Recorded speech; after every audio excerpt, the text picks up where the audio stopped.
नमस्कार प्रिय विद्यार्थियों, मैं विक्रम सिंह चारण। तुम पढ़ेंगे पॉलिटिकल साइंस, ठीक है, बीए पार्ट फर्स्ट ईयर की। तो अभी अपन ने पढ़ लिए, वो टॉपिक लिख देता हूँ एक बार। पहले अपन ने पढ़ा था संविधान सभा का गठन, संविधान सभा का गठन, ठीक है। उसके बाद अपन ने पढ़ ली प्रस्तावना, प्रस्तावना, भारतीय संविधान की प्रस्तावना। अब अगला अपना टॉपिक है वो है भारतीय संविधान की विशेषताएं।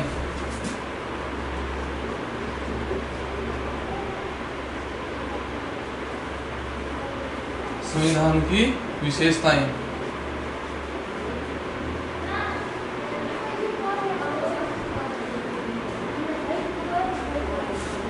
पहले अपन ने पढ़ा था गठन, फिर उसके बाद पढ़ी थी प्रस्तावना, और अब पढ़ रहे हैं भारतीय संविधान की विशेषताएं।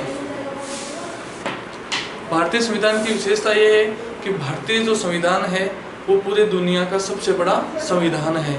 भारतीय संविधान लिखित संविधान है, ठीक है। एक पहला तो ये कि भारतीय संविधान विश्व का सबसे बड़ा संविधान कहा जा सकता है। दूसरा सब एक लिखित संविधान, ठीक। इससे पहले भारत में कोई संविधान नहीं था, अंग्रेजों का शासन था, फिर संविधान सभा का गठन हुआ, फिर उसके बाद में संविधान बना।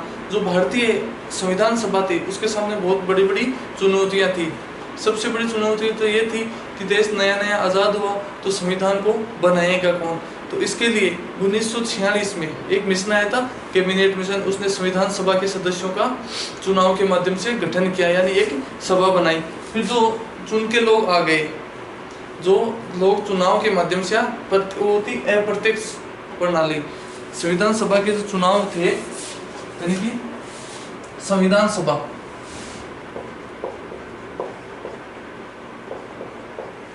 संविधान सभा, ये जो संविधान सभा थी इसके जो सदस्यों का चुनाव हुआ था वो चुनाव का माध्यम क्या था? अप्रत्यक्ष प्रणाली। संविधान सभा थी ये, इसके जो चुनाव का माध्यम था वो था अप्रत्यक्ष प्रणाली, संविधान सभा।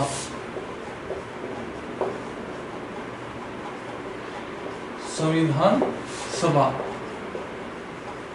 ठीक है। संविधान सभा थी तो इसके जो चुनाव की प्रक्रिया थी, यानी कि जो चुनाव की प्रणाली थी, क्या व्यवस्था थी? चुनाव प्रणाली, चुनाव प्रणाली, ठीक है। चुनाव जो प्रणाली थी वो थी अप्रत्यक्ष प्रणाली, अप्रत्यक्ष प्रणाली।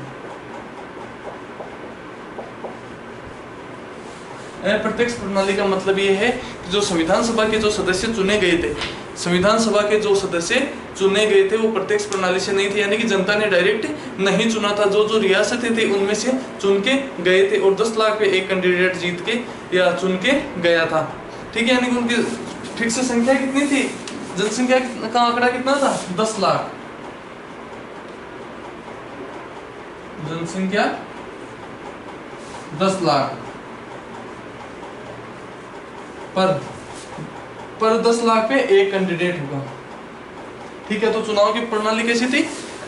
अप्रत्यक्ष प्रणाली थी। और उसी का कारण ये, अप्रत्यक्ष प्रणाली का कारण ये है कि देश इतना बड़ा था, ठीक है, और नया नया आजाद हुआ, तो इतने अपन सक्षम नहीं थे कि अपन चुनाव करवा सके संविधान सभा के लिए। प्रत्यक्ष प्रणाली से अपन चुनाव, यानी जनता से डायरेक्ट अपन संविधान सभा के सदस्यों का चुनाव कर सके, क्योंकि बहुत बड़ी चुनौती थी। जो देश 200 सालों से अंग्रेजों से आजाद हुआ था, तो जो संविधान सभा थी उसके सामने सबसे बड़ी प्रॉब्लम तो ये थी कि हम संविधान किस प्रकार का बनाएं, शासन प्रणाली किस प्रकार की हो, ठीक है।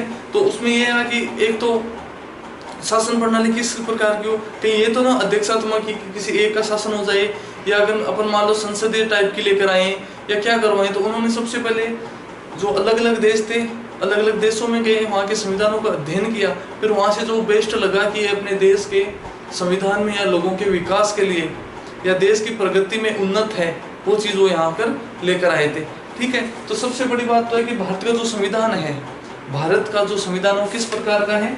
संविधान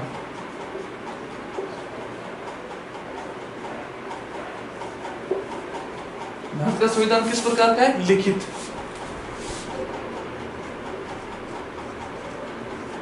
भारतीय संविधान किस प्रकार का है? लिखित। दूसरा है निर्मित। दूसरी विशेषता क्या है? निर्मित। एक तो है लिखित, दूसरा है निर्मित। लिखित का मतलब ये है कि जो संविधान के जितने भी अनुच्छेद है वो सारे वो लिखित है, यानी कि सारे लिखे हुए हैं, यानी कि जो संविधान है वो अपने लिखित रूप में है। ठीक है। फिर दूसरा है निर्मित। जैसे बहुत से ऐसे देश है जिनका संविधान लिखा हुआ नहीं है, अलिखित है, जबकि अपने पूरे 395 अनुच्छेद, जब संविधान बना था तो पूरे 395 अनुच्छेद लिखित थे। ठीक है। अभी भी लिखित है, लेकिन जब शुरू में हुआ तो लिखित संविधान था भारत का। फिर दूसरा है निर्मित। संविधान दो प्रकार के होते हैं, एक तो होता है निर्मित, एक होता है विकसित। निर्मित का मतलब तो ये होता है कि जहां से उन्हें कुछ अच्छी चीज दिखे, यानी गुडनेस दिखे, उसे धीरे धीरे लाए और फिर एक अच्छे संविधान का निर्माण किया, वो तो हो गया निर्मित। ये इसमें दो पार्ट है निर्मित में, एक तो निर्मित और एक होता है विकसित। विकसित एक होता है निर्मित। निर्मित का मतलब तो ये है कि लोगों के द्वारा निर्माण किया हुआ संविधान। जैसे भारत का संविधान है, संविधान सभा के सदस्य अलग अलग देशों में गए, उन्हें लगा कि ये चीज अपने भारत के लिए अच्छी है, यानी ये नियम कायदे भारत के लिए अच्छे हैं, तो वो अपने यहाँ ले आए। ठीक है। उनको जो निर्माण ऑलरेडी हो रखा था, अपन तो लाए तो थे भाई, उनका निर्माण हो रखा था, यहाँ लाए थे, उनमें लगा 19-20 थोड़ा बहुत किसको अपन इस नियम को बदलाव करना चाहिए तो वो तो हो गया निर्मित। फिर एक होता है विकसित। विकसित संविधान वो होता है कि समय के अनुसार, जैसे जैसे समय में बदलाव आता जाता है, धीरे धीरे वो अपने आप विकसित होता जाता है, समय की मांग के अनुसार विकसित। यानी कि निर्मित नहीं है, खुद अपने आप डेवलप होना। खुद अपने आप डेवलप होना वो कौन से में आता है? होता है विकसित संविधान में। यानी कि जो संविधान अपने आप डेवलप होता है, निर्मित नहीं है, अपने आप जो डेवलप होता है वो होता है विकसित। और विकसित संविधान किस देश में है? विकसित संविधान ब्रिटेन में है। सबसे बड़ा विकसित संविधान का उदाहरण है ब्रिटेन। सबसे बड़ा विकसित संविधान का उदाहरण कौन सा देश है? ब्रिटेन। ब्रिटेन का जो संविधान है वो धीरे धीरे विकसित हुआ था, विकसित संविधान का उदाहरण है। जबकि भारत में संविधान किस प्रकार का है? भारत में संविधान है निर्मित प्रकार का। ठीक है। तो भारतीय संविधान की दो विशेषता तो ये होगी कि भारतीय संविधान एक तो लिखित है, ठीक है, दूसरा निर्मित है। जबकि ब्रिटेन का जो संविधान है वो विकसित है। और निर्मित जो संविधान है वो दो प्रकार का होता है, एक तो ये निर्मित और दूसरा विकसित। निर्मित में जो बनाया गया, विकसित में जो अपने आप धीरे धीरे डेवलप हुआ, जो निर्माण नहीं किया, यानी फॉर्मेट नहीं था फिक्स। निर्मित का मतलब तो होता है फिक्स फॉर्मेट, फॉर्मेट फिक्स है, उसमें नियम कायदे डाले जाते हैं। जबकि विकसित में है कि समय की मांग के अनुसार जो संविधान बना हुआ होता है विकसित संविधान। एक बार और देख लेते हैं, संविधान सभा की मांग हुई। संविधान सभा चुनाव प्रणाली कैसी हुई थी? अप्रत्यक्ष प्रणाली थी। जनसंख्या 10 लाख पे एक कैंडिडेट। फिर अपन पढ़ेंगे भारतीय संविधान, भारतीय संविधान की विशेषताएं। भारतीय संविधान की विशेषताएं तो पहले तो हो गई लिखित संविधान, दूसरा निर्मित संविधान, तीसरे भारतीय संविधान में क्या है? लोकतांत्रिक,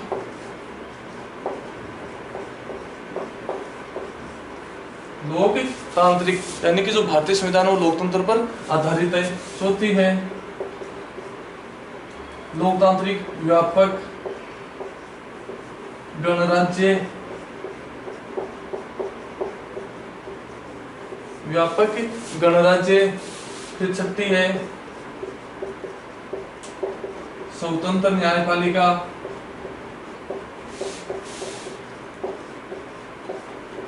ठीक है।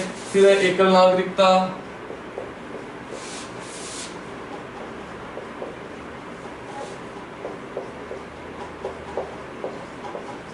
एकल नागरिकता। फिर उसके बाद में है समानता,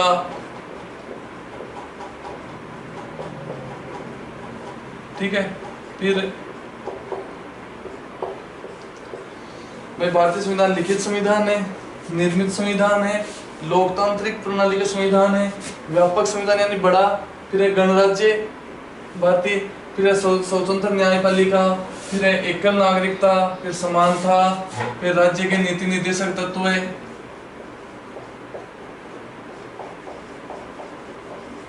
नीति निर्देशक तत्व है, और भी हम सारे अध्ययन करेंगे। तो सबसे पहले अपन देखते हैं ये संविधान, जो भारतीय संविधान की विशेषताएं। तो सबसे पहली विशेषता है कि भारतीय संविधान है वो लिखित प्रकार का है। भारतीय संविधान किस प्रकार का है? लिखित प्रकार का है। दूसरा है निर्मित, यानी जो भारतीय संविधान है वो निर्माण किया गया, विकसित नहीं है, निर्माण किया गया संविधान सभा के सदस्यों द्वारा। ठीक है। फिर तीसरा है लोकतांत्रिक। लोकतांत्रिक इसका मतलब ये है कि अपने देश में जो शासन व्यवस्था अपनाई गई है वो लोकतंत्र प्रकार की है। संविधान में इस चीज पर, इस बात पर विशेष तौर से जोर दिया गया कि देश की जो शासन व्यवस्था होगी उसकी जो संपूर्ण शक्ति का जो केंद्र होगा वो होगी जनता। यानी संपूर्ण शक्ति का केंद्र किसके हाथ में होगा? जनता के हाथ में। संपूर्ण शक्ति का केंद्र कौन होगी?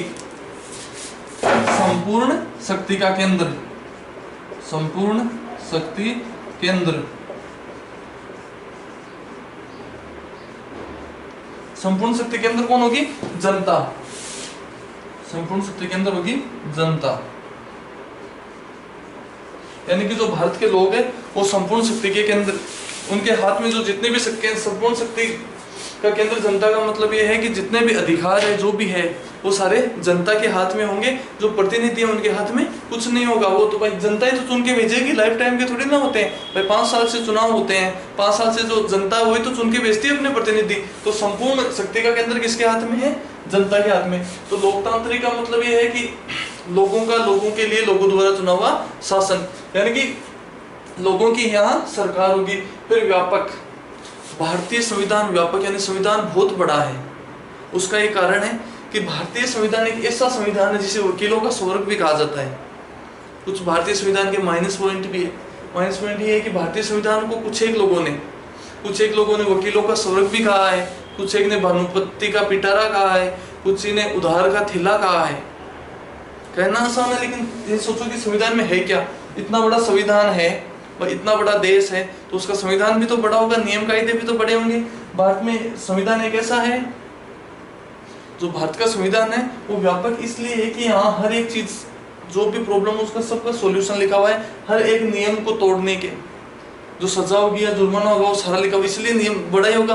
व्यापक है लेकिन बहुत शानदार है भारतीय संविधान। इतना इसके आप उत्कृष्टता या श्रेष्ठता का अनुमान इस चीज से लगा सकते हो कि भारत आज 75 साल भारत को आजाद हुए हो गए, लेकिन आज तक भारत में कभी सैनिक शासन नहीं हुआ, जबकि वही पाकिस्तान है, उसमें कभी भी हो सकता है, तख्तापलट हो सकता है। तो भारत के संविधान में कुछ गुडनेस है, कुछ अच्छाइयां हैं, व्यापकता में भी कुछ अच्छी चीजें हैं, व्यापकता में भी कुछ अच्छी चीजें हैं। उसी के बेस पे तो देश चल रहा है आज पूरा।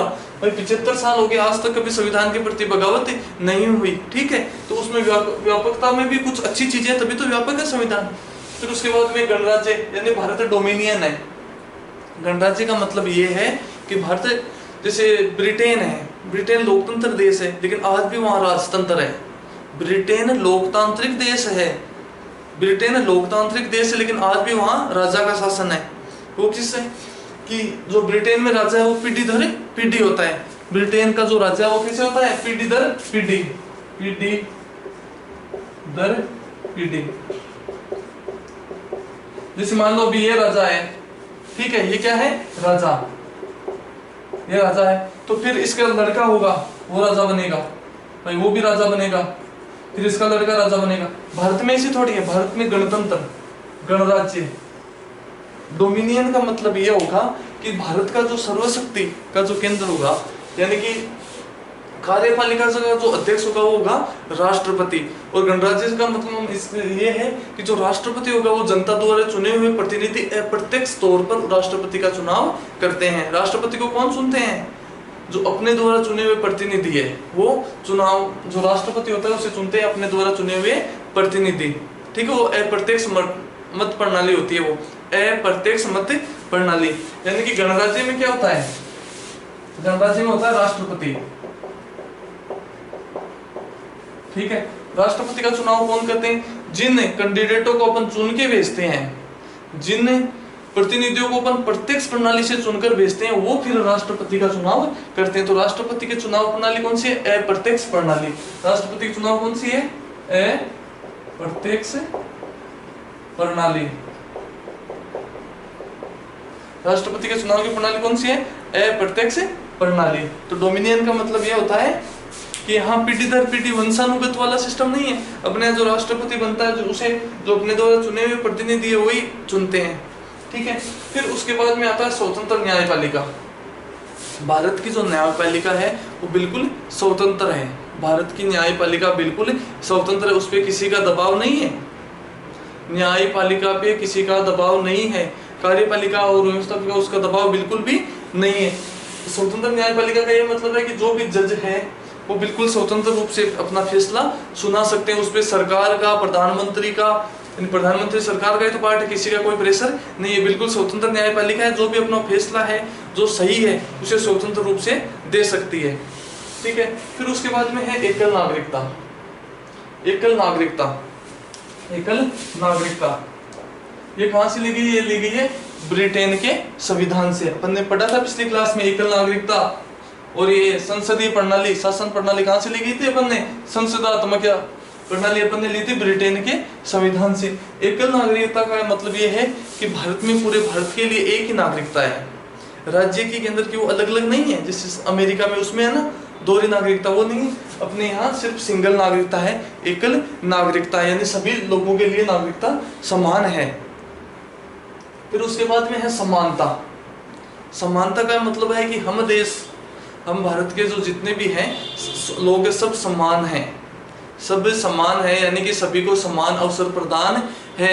भले हमने पिछली क्लास में था ना अपने न्याय, उसमें सामाजिक, आर्थिक और राजनीतिक 3 न्याय थी। न्याय के 3 पार्ट है ना, सामाजिक, आर्थिक और राजनीतिक, वो है समानता। यानी कि हम समान, सामाजिक रूप से समान है, आर्थिक रूप से समान और राजनीतिक रूप से सभी में समानता है। ठीक है, किसी के साथ सामाजिक, आर्थिक और राजनीतिक आधार पर किसी के साथ शोषण नहीं होगा, सभी को अधिकार मिले हुए हैं। फिर उसके बाद में है राज्य के नीति निर्देशक तत्व। ठीक है, एक बार ये और देख लेते हैं कि भारतीय संविधान किस प्रकार का है? लिखित प्रकार का। भारतीय संविधान किस प्रकार का है? लिखित प्रकार का। और दूसरा है निर्मित, यानी कि भारतीय संविधान का निर्माण किया हुआ है। विकसित में किसका है? ब्रिटेन का। ब्रिटेन का संविधान किस प्रकार का है? विकसित संविधान। फिर उसके बाद में है भारतीय संविधान लोकतांत्रिक प्रकार का है। भारतीय संविधान लोकतांत्रिक, संपन्न लोकतांत्रिक प्रकार का है। फिर है व्यापक संविधान, फिर है गणराज्य, ठीक है, फिर है स्वतंत्र न्यायपालिका, फिर है एकल नागरिकता, फिर है समानता।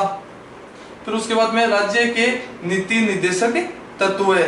राज्य के नीति निर्देशक तत्व है। संपूर्ण शक्ति का केंद्र किसके हाथ में माना गया है? संपूर्ण जो शक्ति है उसका केंद्र किसके हाथ में माना गया है? संपूर्ण शक्ति का केंद्र किसके हाथ में माना गया है?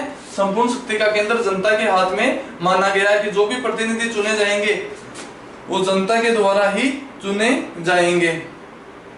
ये थी भारतीय संविधान की विशेषताएं। और भी विशेषताएं हैं भारतीय संविधान की।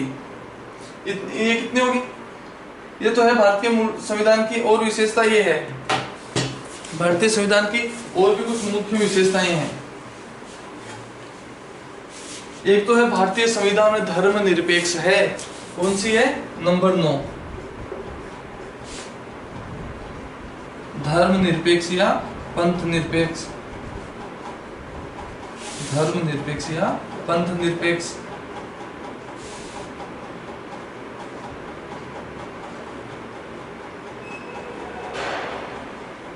धर्मनिरपेक्ष या पंथ निरपेक्ष, इसका मतलब ये है कि भारत में किसी भी, भारत धर्म या पंथ से मुक्त है।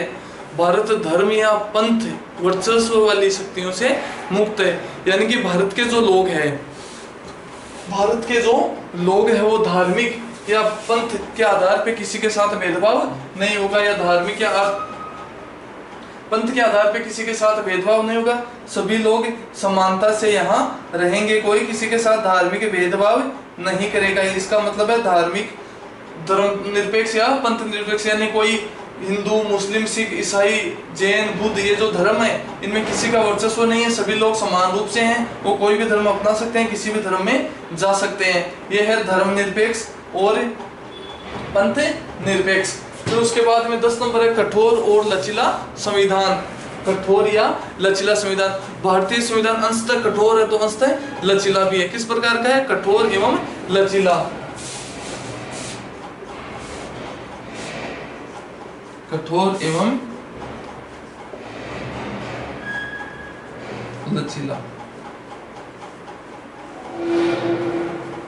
कठोर एवं लचीला का मतलब ये है कि जो भारतीय संविधान है, यानी कि जो भारतीय संविधान है वो कठोर भी है तो लचीला भी है। इसका मतलब ये है कि भारतीय संविधान में कुछ एक नियम है जो कठोर है और कुछ एक नियम लचीले हैं। जैसे अमेरिका के संविधान कठोर प्रणाली के, अमेरिका का संविधान कठोर प्रकार का, यानी कि अमेरिका के संविधान में जो लिख दिया वो लिख दिया, ठीक है। भारत के संविधान में बदलाव भी किया जा सकता है और कुछ एक नियम ऐसे भी है जिनमें बदलाव किया जा सकता है। जैसे अपन एक देखते हैं कि कई लोगों को सजा होती है, तो पहले जिला सेशन न्यायालय, फिर उससे जैसे राजस्थान का है जोधपुर है तो जोधपुर न्यायालय में चले जाए, फिर उसके बाद में सुप्रीम कोर्ट में जाते हैं, फिर सुप्रीम कोर्ट में भी वो हार जाते हैं। सुप्रीम कोर्ट में भी अगर वो हार जाते हैं तो उसके बाद में वो चले जाते हैं, सुप्रीम कोर्ट में हारने के बाद वो चले जाते हैं राष्ट्रपति के पास में, वहाँ याचिका दर्ज करते हैं कि राष्ट्रपति को लगता है, तो राष्ट्रपति के पास अधिकार है कि वो उसकी सजा माफ कर सकता है। राष्ट्रपति के पास में अधिकार है कि वो उसकी सजा माफ कर सकता है। ये किसके अंदर है? कठोर एवं लचीले संविधान के अंतर्गत आता है कि राष्ट्रपति को लगता है कि नहीं ये निर्दोष है तो इसको सजा गलत हुई तो वो माफ कर सकता है, ठीक है। फिर उसके बाद में आते हैं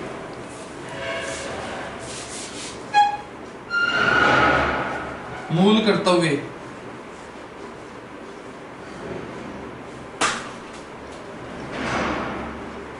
मूल कर्तव्य, फिर 12 नंबर का आता है मौलिक कर्तव्य। एक मूल कर्तव्य होता है, एक होता है मौलिक कर्तव्य। एक होता है मूल कर्तव्य, दूसरा होता है मौलिक कर्तव्य। इसे अपने पास 6 मूल कर्तव्य है, एक मूल कर्तव्य और एक मौलिक कर्तव्य, यानी कि भारतीय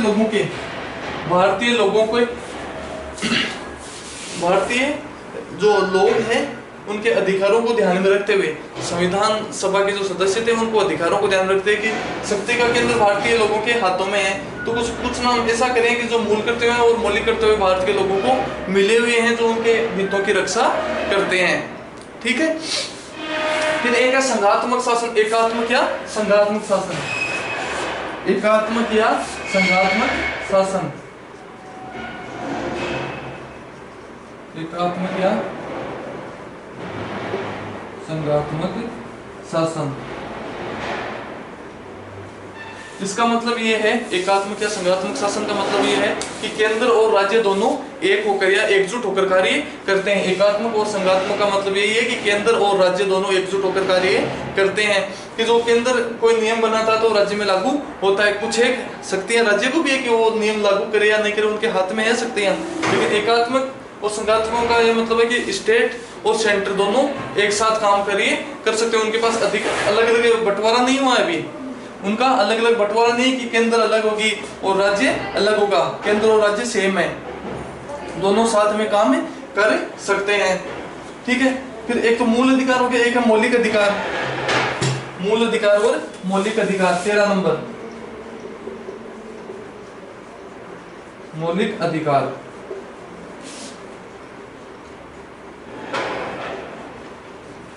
भारतीय लोगों के हितों की रक्षा करने के लिए 2 लाए गए थे, एक तो थे मूल अधिकार, एक है मौलिक अधिकार, एक है एकात्मक शासन या संघात्मक शासन। शुरू से देखते हैं, पहला तो है लिखित, भारतीय संविधान की विशेषता है लिखित संविधान, उसके बाद में है निर्मित संविधान, ठीक है। फिर उसके बाद में लोकतांत्रिक, फिर उसके बाद में व्यापक, फिर गणराज्य, फिर स्वतंत्र न्यायपालिका, फिर बाद में एकल नागरिकता, समानता, ठीक है। फिर उसके बाद में राज्य के नीति निर्देशक तत्व है, फिर धर्मनिरपेक्ष, पंथ निरपेक्ष, फिर उसके बाद में कठोर एवं लचीला, फिर है मूल कर्तव्य, फिर है एकात्मक एवं संघात्मक शासन व्यवस्था, ठीक है। फिर है मौलिक अधिकार। इसके अलावा भी बहुत से हैं, इसके अलावा और कौन कौन से रह गए?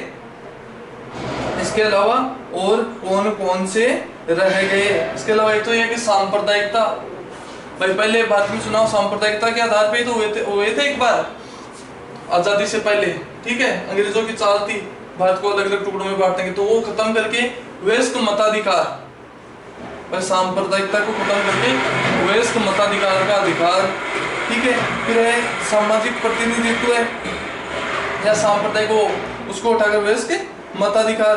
फिर है अल्पसंख्यक या पिछड़े वर्गों के कल्याण के लिए योजना, या विशेष व्यवस्था, एकल नागरिकता आ गया।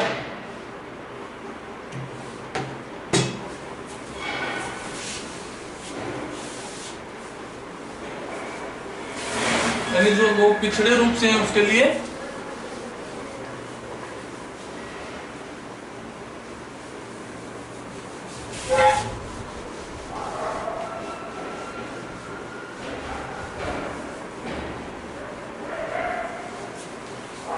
एक तो सांप्रदायिक प्रणाली को समाप्त कर,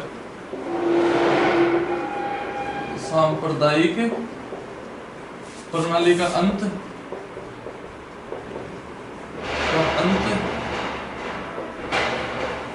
वयस्क मताधिकार, वयस्क मताधिकार।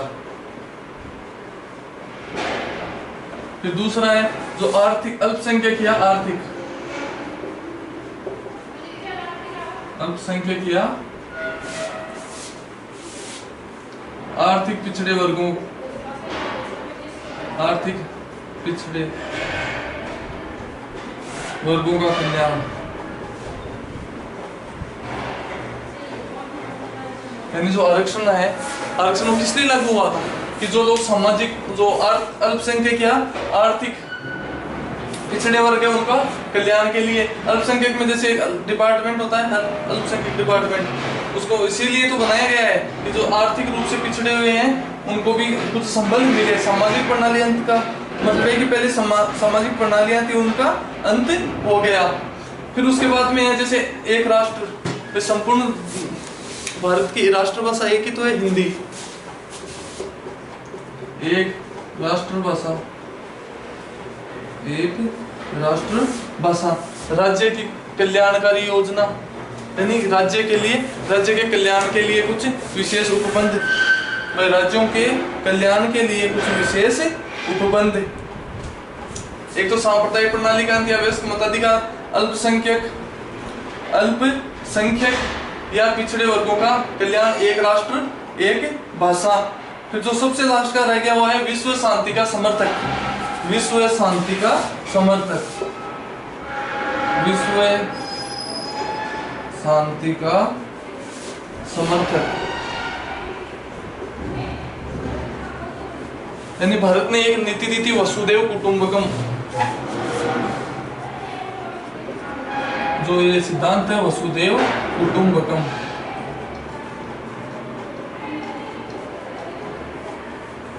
यानी कि संपूर्ण विश्व एक परिवार है।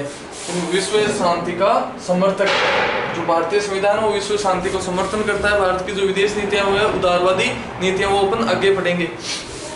तो भारतीय संविधान की और क्या क्या विशेषताएं हैं? सांप्रदायिक प्रणाली का अंत या वयस्क मताधिकार, यानी सांप्रदायिक प्रणाली का अंत करके वयस्क मताधिकार 18 से 21, जो अभी वर्तमान में चल रहा है, पहले ये नहीं था, पहले 21 वर्ष थी आयु, जिसे घटाकर 18 वर्ष की गई। तो जो वयस्क लोग उन्हें मताधिकार का अधिकार दिया गया। फिर अल्पसंख्यक या आर्थिक पिछड़े वर्गों को कल्याण के लिए कुछ उपबंध, यानी कि जो अल्पसंख्यक है, कम संख्या में, तो उनके भी कल्याण के लिए कुछ उपबंध किए गए हैं।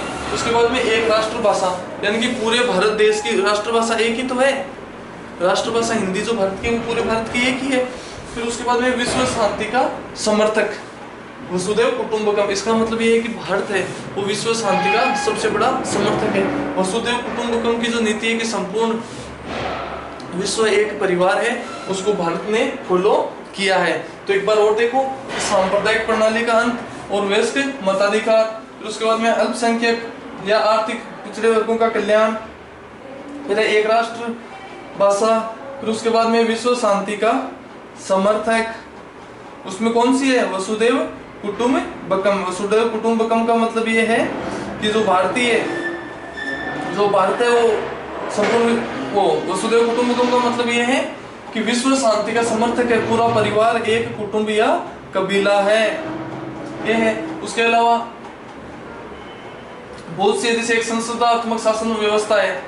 भारत की शासन व्यवस्था कैसी है? संसदात्मक शासन व्यवस्था। एक और है क्या? संसदात्मक शासन व्यवस्था। क्या संसदात्मक शासन व्यवस्था, शासन व्यवस्था, यानी कि भारत में संसदीय प्रणाली अपनाई गई है। तो ठीक है, आज के लिए इतना ही टॉपिक था। एक बार रिपीट कर देता हूँ कि भारतीय संविधान की विशेषता। टॉपिक कौन सा पढ़ रहे थे? संविधान की विशेषता। संविधान की विशेषता। अपन ने भारतीय संविधान की विशेषताओं का अध्ययन किया। उसमें एक होती सांप्रदायिक प्रणाली का अंश, वयस्क मताधिकार,